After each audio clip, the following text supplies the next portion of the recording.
नमस्कार दोस्तों, मैं खुशी। दोस्तों आज जैसा कि कैप्शन में लिखा है, पत्थर भरे हैं क्या दिमाग में, समझ नहीं आता तुमको, ऐसा अक्सर पुरुष अपनी स्त्री से कहा करता है। दोस्तों मुझे शायद आप लोग पार्शियल कहेंगे, लेकिन आज मैं स्त्रियों के बारे में बात करूँगी। कई बार ऐसा मेरे पास सुनने में आता है, मेरे एनजीओ में भी कई बार ऐसे केसेस आ जाते थे मेरे पास कि महिलाएं जो कि अधेड़ उम्र में आ जाती हैं, जब 30, 40, 35, 45 की उम्र में, तो उनको एक आप सब जानते ही होंगे कि मेनोपॉज़ की प्रॉब्लम होती है। तो उस समय वो महिला चिड़चिड़ी और उसका बिहेवियर थोड़ा चेंज होता है, पेनफुल रहता है, सब कुछ कुछ अच्छा नहीं लगता उसको, क्योंकि लाइफ एकदम अपसाइड डाउन हो जाती है। उसको कुछ समझ में नहीं आता कि मुझे हो क्या रहा है। और लेकिन वो हार्मोनल चेंजेस होते हैं तो उसको समझ में कुछ नहीं आती। और पुरुष बिल्कुल उसको समझ नहीं पाता, वो और चिड़चिड़ा हो जाता है कि तुमको क्या हुआ है, तुम क्यों चिड़चिड़ी होती रहती हो, तुम्हें क्या हुआ है।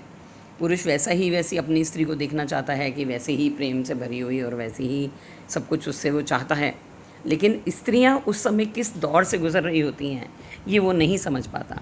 आज का समाज तो थोड़ा एजुकेटेड है, थोड़ा समझदार भी हो गया है, कुछ मीडिया ने, कुछ टेलीविज़न पर भी डॉक्टर्स बताते रहते हैं, लेकिन हमारे ज़माने में तो ऐसा कुछ भी हुआ नहीं करता था। तो हम तो क्या, हमारी मदर्स को देखा हमने समटाइम। मुझे याद आता है कि वो अकेली बैठी रोया करती थी, सोफ़े पे बैठ के ड्राइंग रूम में रोती रहती थी। हमने कहा ना कि क्यों रो रही हो आप, आपको हुआ क्या है? तो खुद ही बोलती थी कुछ नहीं, पता नहीं क्यों, बस मुझे रोना आ रहा है, मैं रो रही हूँ। तो ऐसे मूड स्विंग्स हुआ करते हैं। मूड स्विंग्स जब महिलाओं को होते हैं मेनोपॉज़ में, तो कोई समझ नहीं पाता कि इनको हुआ क्या, अच्छी भली तो थी, ये क्या हो गया उनको, और खुद को भी महिला को समझ में नहीं आता है। और पुरुष जो कि ऑफिस से आता है थका हारा ये काम करके, और जब खाना खाया जब अपने रूम में जाते हैं, तो वो चाहता है कि वैसे ही मेरे साथ महिला प्रेम से पेश आए, लेकिन वो बेचारी अपने ही उधेड़बुन में होती है, उसे कुछ समझ नहीं आता कि हो क्या रहा है मेरे साथ।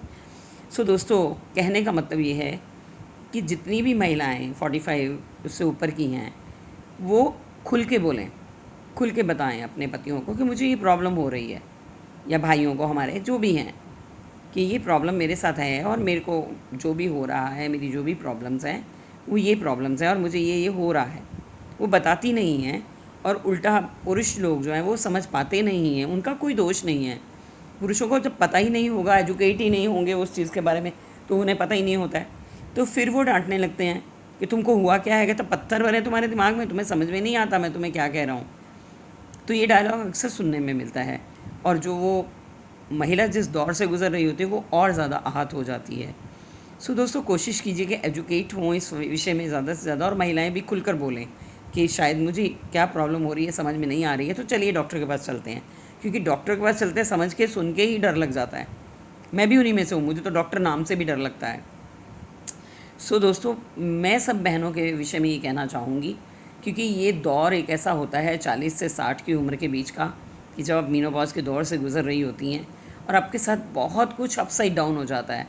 कभी आपका मूड स्विंग होता है, कभी आपको हॉट फ्लैशेस आते हैं, कभी आप थकावट महसूस करती हैं, कभी आपका रोने का मन करता है, कभी आप बहुत खुश हो जाती हैं, कभी आप बहुत तैयार होएंगी, बहुत सुंदर बनना चाहेंगी, कभी आप एकदम गंदी सड़ी हुई बन के बैठी रहेंगी, किसी से बात नहीं करेंगी। तो ये सब चीज़ें चलती हैं, और कुछ लोगों का तो बहुत ही पीड़ादायक होता है। तो ये एक ऐसा फ़ेज़ है जिसे कि मैं महिलाओं को कहना चाहूँगी, ख़ासकर 40 से 60 तक की, कि 40 से 50 तक ही कह लीजिए, इतनी दौर में सबको मेनोपॉज़ होते हैं। पुरुषों का भी उम्र बढ़ती है तो वो उनको समझ में तो आता नहीं है कि हो क्या रहा है, क्योंकि उनको कभी एजुकेट ही नहीं किया गया है। हाँ, जो मेडिकल में पढ़े होंगे उनको थोड़ा बहुत समझ होगी, लेकिन आजकल के बच्चे तो खैर पढ़े लिखे हैं, समझते भी हैं चीज़ों को। लेकिन मैं पुरुष भाइयों से यही कहूँगी कि काश आप भी समझें महिलाओं की व्यथा को। अगर उसका मूड ठीक नहीं है तो उसे पूछें कि क्या हुआ है तुम्हें, क्यों ऐसे बिहेव कर रही हो, कुछ अच्छा नहीं है तो चलो डॉक्टर के पास चलते हैं। सो कोशिश कीजिए समझने की मेरे इस विषय को। थैंक यू, धन्यवाद। लाइक कीजिए, शेयर कीजिए, सब्सक्राइब कीजिए। Bye bye, love you all.